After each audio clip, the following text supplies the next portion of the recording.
Efendim Kırgızistan-Türkiye Manas Üniversitesi iki kardeş ülke ilişkileri açısından oldukça önemli. Yıllardır başarıyla Kırgızistan'da faaliyet gösteren üniversitenin rektörü Profesör Doktor Alparslan Ceylan, Avrasya Gündemi ekibinden Coşkun Özen'in sorularını cevapladı.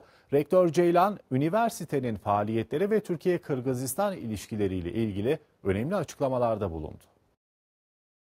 Dost ve kardeş ülke Kırgızistan'dayız, Bişkek'teyiz. Yani evimizdeyiz sevgili seyirciler. Medya Manas'ın stüdyolarındayız. Yanımızda çok değerli bir konuğumuz var. Kırgızistan-Türkiye Manas Üniversitesi Rektörü Sayın Alparslan Ceylan. Efendim hoş geldiniz yayınımıza. Hoş bulduk efendim. Sizleri burada görmek, Tanrı Dağları'nın eteğinde ağırlamaktan mutlu olduğumuzu ifade etmek isterim. Kırgızistan-Türkiye Manas Üniversitesi'ni konuşacağız. Bir üniversiteden çok daha fazlasını ifade ediyor. İki ülke arasında adeta altın köprü olarak tanımlanıyor üniversiteniz. Son derece önemli bir işlevi yerine getiriyor. Biraz üniversitenin geldiği noktadan, üniversiteden söz etmek istersek neler söylemek istersiniz?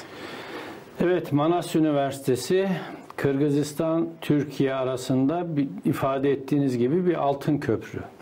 Aynı zamanda Orta Asya içinde bir bilim merkezi. Dolayısıyla Manas Üniversitesi Orta Asya ile Türkiye arasındaki köprü görevini görmektedir.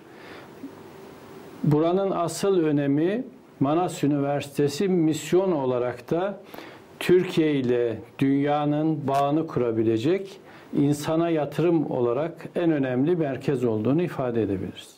Eğitim seçenekleri hakkında bilgi verebilir misiniz bize? Çok sayıda fakültenin olduğunu biliyoruz. Önümüzdeki dönemde çok önemli yeni fakülteler de açılacak. Buna ilişkin neler söyleyebilirsiniz? Evet.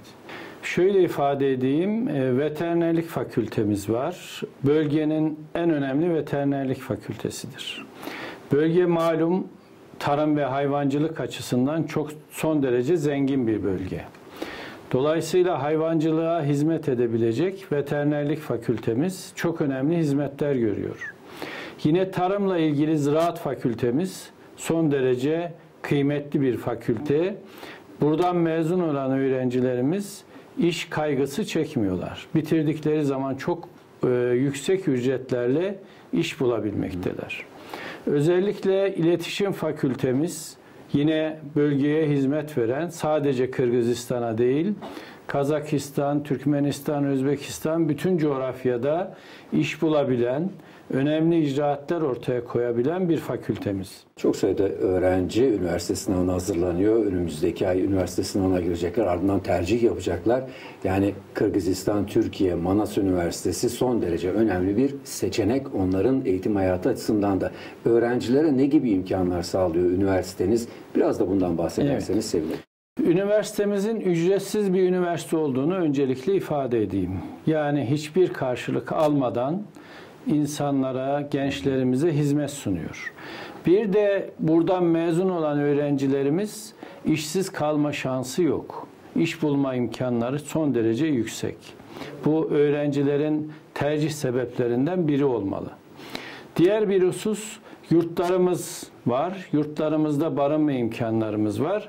Bu sene bir farklılık daha oluşturuyoruz. İlk 10.000'den gelecek öğrencilerimiz uçak ücretleri dahil olmak üzere bütün imkanlarını biz karşılayacağız. 4 yıl boyunca her yıl ailelerini ziyarete gittiklerinde de uçak biletleri bizden, üniversitemiz tarafından karşılanacaktır.